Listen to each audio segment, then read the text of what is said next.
I have people who are shocked all the time to find out that most of the wines they're drinking are not vegan, which may not be an issue to you, but you at least want to know what's going into your wine, right? If you're shocked, then today's video is for you. Hi, my name is Sarah. I'm a certified sommelier and host of the Wine CEO podcast. And on this channel, I love to talk about wine topics, bringing things down to make the wine world more fun and approachable for the average consumers.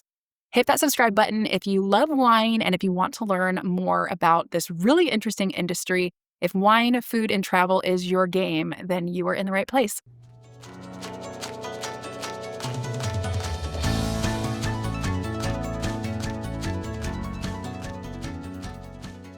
So people are often surprised to hear that their wine is not vegan. And the reality is most wines are made with certain processes that use animal byproducts in order to clarify the wine. So I love to use the analogy of orange juice. If you think about orange juice in the grocery store, you have your option of no pulp, light pulp, medium pulp, lots of pulp, right? And basically, when a lot of different fruits are pressed, the juice is not immediately clear. So there can be a little bit of filtration that's done to help pull some of that pulp out, but you're still going to have a cloudy juice that's left over. Well, nobody really likes a cloudy wine. And so for many years, what winemakers have been doing is they've been using various processes to clarify the wine. So what winemakers do to get this clear, beautiful wine, whether it's white, red, rosé, they'll often do a process called fining. And a fining agent is something that is used to help clarify the wine. So because the particles of the wine that are making it cloudy are so small that they fit through those filters, those mesh sieves or whatever the winemaker might be using, they have to use different products that will actually adhere to those particles.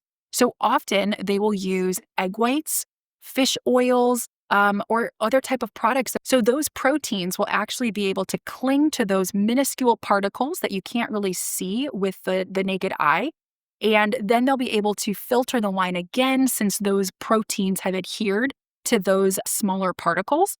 And by filtering out those larger proteins, they're then left with this clear wine. So that's why often wines are not going to be vegan. Now, historically, that's how a lot of wines were made. But now we're seeing winemakers using chemical processes, temperature processes. They're using clay and other natural things to be able to remove the kind of particles and hazy characteristic of the wine.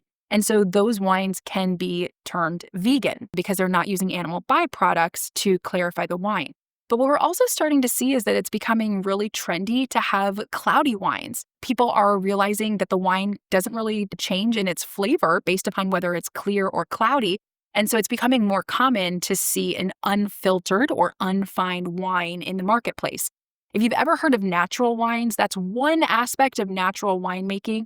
Basically, the concept of natural winemaking in general is that you're going to do as little human effort or human manipulation in the process of making the wine. I've talked about natural wines on the show before, and so we won't get into that today, but it's becoming very common to see more and more natural wines on the market. And one of the things that natural winemakers refuse to do is fine or filter their wine. And what you find is that while from a visual perception, it looks a little bit different than what we might call a traditional wine, it honestly doesn't impact the flavor. And so it's more of a winemaker preference that we've been finding in filtering wines for years because the consumer perception was that clarity was really preferable. But we're starting to see people move away from that. So whether it's cloudy or clear, I hope you are enjoying a new wine this week and that you learned something new in today's episode. Share this episode with a friend and be sure to subscribe at The Wine CEO here and on Instagram. Shoot me a DM if you have questions, drop a comment below, or you can always send me an email, sarah@thewineceo.com.